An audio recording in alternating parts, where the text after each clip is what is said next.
검찰이 임종원 전 법원행정처 차장 사무실 압수수색을 통해 숨겨두었던 USB 메모리를 확보했습니다. 양승태 사법부의 사법농단 수사가 전환점을 맞을 수 있을지 주목됩니다. 양지열 변호사와 한 걸음 더 들어가겠습니다. 안녕하십니까? 예, 안녕하세요. 네, 변호사님.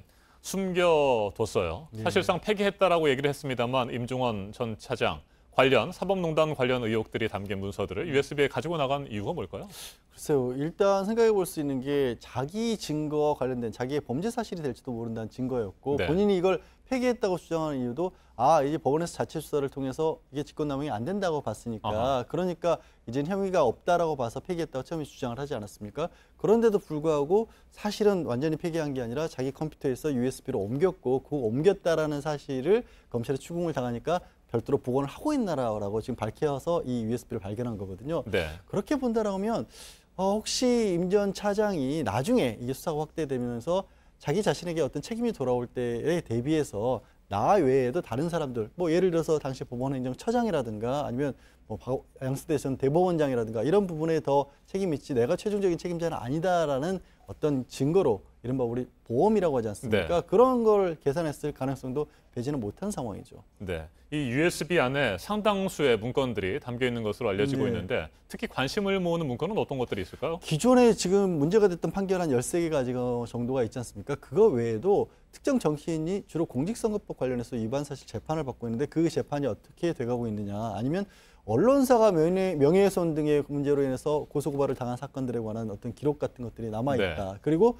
말씀드린 것처럼 이제 자기 자신만의 책임이 아니라는 것을 증명할 수 있는 것 중에 하나가 양승태 전 대법원장의 이 문건들의 일부를 보고한 내역도 들어있다라고 지금 알려지고 있거든요. 그런 부분들을 가지고 있었다라고 합니다. 그래서일까요? 임종원 전 차장, 뭐 자신이 잘못한 부분이 분명히 있긴 하지만 자신이 모든 혐의, 모든 죄를 뒤집어쓰고 있는 부분이 있다고 하면서 뭐 억울함을 호소하는 얘기도 하고 있어요. 그러니까 본인이 압수수색을 당할 때 네. 검찰 수사관들에게 나에게만 영장이 발부가 된 게 맞느냐라고 몇 차례인가 물어봤다는 겁니다. 그리고 일각에서는 본인의 지인을 통해서 내가 모든 책임을 뒤집어 쓰는 구도로 가고 있는 것 같아 걱정스럽다. 그리고 법원에서 검찰에 공개하고 있는 그 검찰에 전달하는 문건들을 보면 이상하게 나와 관련된 문건들 위주로 아는 것 같다라는 얘기를 지인에게 했다. 이건 이제 언론의 보도를 통해서 알려진 사실이기 때문에 뭐 확인된 건 아닙니다만은 이런 정도 얘기들이 좀 나오고 있거든요.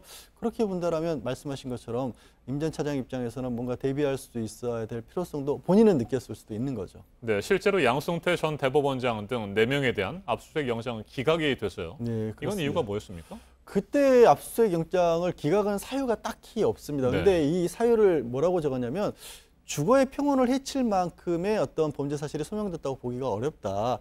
물론 그렇습니다. 압수수색이라고 하는 것이 기본적으로 국민의 기본권이라고 할 수 있는 주거권을 침해하는 부분이지만 이게 범죄를 증명하기 위한 것이기 때문에 정당성이 있다고 봐주니까 그거는 그냥 기초적으로 당연하다고 했는데 굳이 이 영장을 기각하면서 저 사유를 적시하는 경우가 그렇게 흔하지는 않았거든요. 솔직히 저는 이런 얘기를 찾아본 적이 없어서 이렇게까지 적은 거는 뭐 두 가지 방향으로 생각해 볼 수 있을 겁니다. 하나는 법원이 그만큼 신중하게 우리가 검토를 했고 원칙대로 이거를 기각을 했다라는 얘기가 될 수 있는 거고 하나는 그만큼 어떻게 보면은 좀 더 힘들게 그러니까 이게 뭐 사실은 기각 사유가 안 되는데도 불구하고 어떻게 보면 좀 기각한 게 아니냐라는 추측까지 양쪽이 정반대 추측이 가능한 상황인데 이건 조금 의아스럽게 한 거는 분명히 같은 혐의로 직권남용이나 업무방해로 같은 혐의로 법원행정처와 전 대법원장에 대해서 압수수색 영장을 청구를 했는데 유일하게 한 사람에게만 발부가 됐다는 것도 좀 의아하긴 합니다. 네, 중요한 문서들이 많이 담긴 이 USB가 사법농단 수사에 스모킹건이 될 수도 있을 것 같아요. 무엇보다 이게 말씀드린 것처럼 법원에서 한 410건가량 자체적으로 공개를 했고 법원에서는 이 컴퓨터를 어찌됐든 검찰 쪽에서 다 복사를 할 수 있도록 허용을 해주고 있고 제한적이긴 하지만 검찰과 함께 검토를 해서 자발적으로 건네주겠노라라고 했지 않습니까? 그래서 사실상 강제 수사를 거부하는 명분이 되었었는데 막상 이 임종원 차장의 USB를 보니까 법원에서 그동안 내주지 않았던 내용들이 들어있단 말입니다. 그리고 양승태 전 대법원장과 연관된 부분이 만약에 정말로 들어있다고 한다면 이거는 검찰로 하여금 압수수색을 할 수 있는 강제 수사에 한 번 더 재청구를 한다거나 재검토를 할 수 있는 명분을 만들어주는 것이고 법원 입장에서도 이거를 적극적으로 거부하기 어려운 사유가 되기 때문에 그런 면에서 스모킹건이 될 수도 있겠죠. 네, 임종원 전 차장 직권남용, 업무방해 등의 혐의를 받고 있는데 이번에 USB가 발견됐으니까 이 관련 자료들을 밖으로 유출한 혐의, 뭐 이런 부분들도 추가될 수도 있겠어요. 일단 그 안에 들어있는 것들이 판결문의 내용인데, 판결문이라든가 판결과 관련된 내용인데, 법원행정처는 글자 그대로 행정의 조직, 대표적으로 인사관리 같은 것을 하는 것이지 판결에 간섭할 그런 곳은 아니지 않습니까? 그렇기 때문에 그 안에 본인이 지난해 3월에 퇴임하면서 가지고 나온 문건들이 그것들이 포함된 것 자체로도 직권남용을 의심케 하는 부분이고요.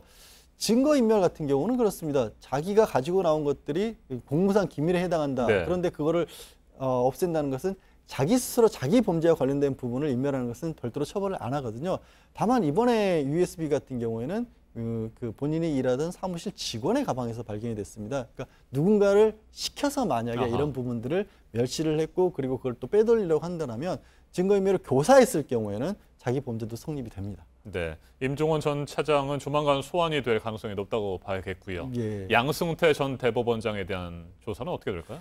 이 USB의 정말 구체적인 내용이 이미 알려진 바와 같이 뭔가 재판거래 의혹을 충분히 할 만한, 더 보강할 만한 그런 내용이 들어있다. 거기에 또 새로운 어떻게 보면은 말씀드린 새로운 재판들, 뭐 언론사라든가 아니면 정치인에 관한 내용들이 들어있는데 네. 그것들이 해당 문건이 양 전 대법원장에게 보고가 됐다라는 것까지 이어진다면 그때는 소환을 해서 조사를 하는 것이 불가피한 상황이 되겠죠.